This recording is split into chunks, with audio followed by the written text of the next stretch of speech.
Good evening, Dr. Berkman. Good evening. I attend John Adams High School, and as you can see, our district is transforming. So my question is to you, what is Cleveland State trying to do or work together with the Cleveland Municipal School District?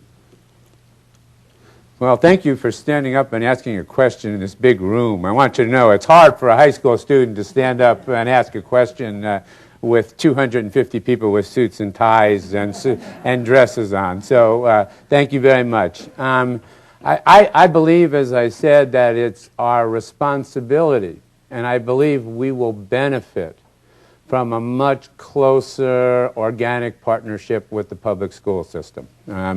We train most of the teachers who are your teachers.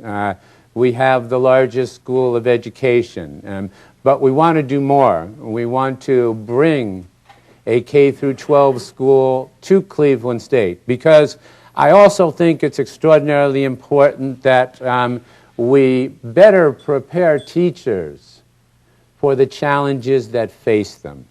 And right now, teachers do not have an experience of teaching until they're pretty far down their academic career. And as Dr. Gershon knows, we have a model now in medical education in which students who used to spend 2 years in a laboratory and learning basic science before they saw a patient now see patients in their first semester in medical school. I think our emergent teachers should see students in their first semester in their teacher training program, and they ought to see them all the way through their teacher training program. So I think that I'm very enthusiastic about working across the spectrum with the public school leadership, with the mayor, in terms of strengthening this partnership between the school system and the university.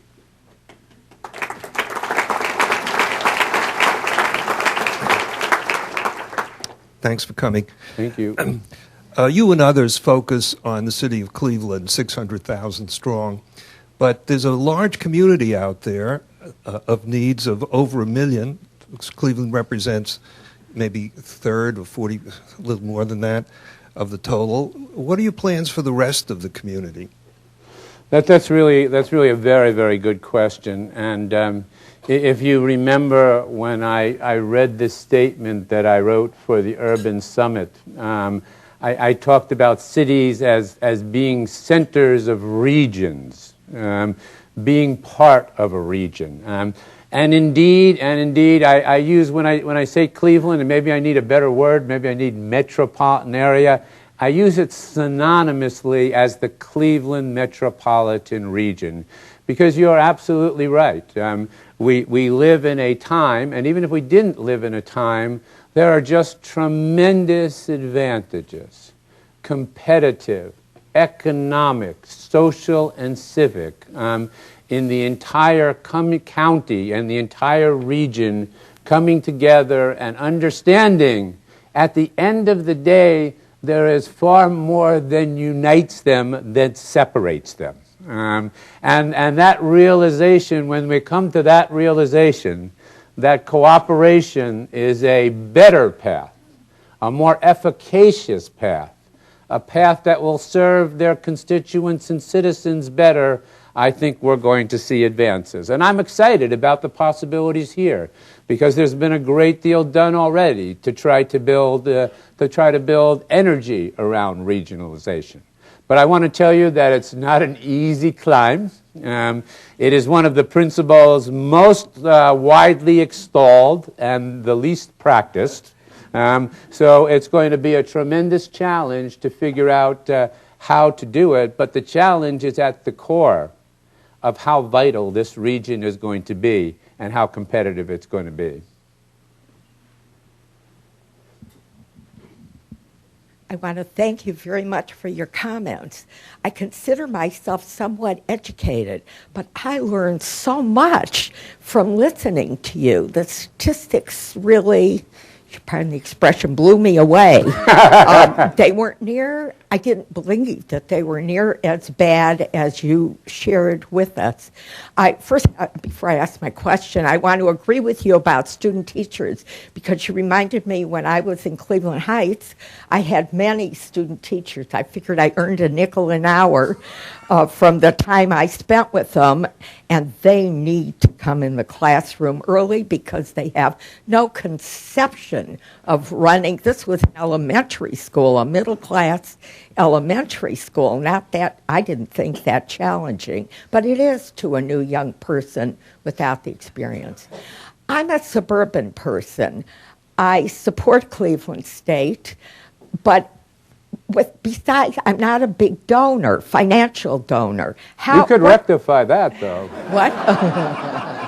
I could win the lottery. I promise if I win, I'll give half to Cleveland State. How about that? Thank you. Half to my granddaughter, half to Cleveland State. What can I, as a suburban person, do to support your efforts at the university, your support for foster, dealing with family services, dealing with the public school system up in Cleveland? What can I do as an individual? Thank you. I think an important part of it is helping to build the recognition that you have among your family, your friends, your neighbors, the people in your community. We have to understand, I use the sentence that you have to be a suburb of somewhere. And these suburban communities, and even the data actually will show that there really is a very, very strong correlation between the health of a center city and the health of its suburbs. Okay? They are not separate entities. They live in the same orbit. So the more people in suburbs and the more people in rural areas come to say us rather than them, that's how the consciousness is going to be built.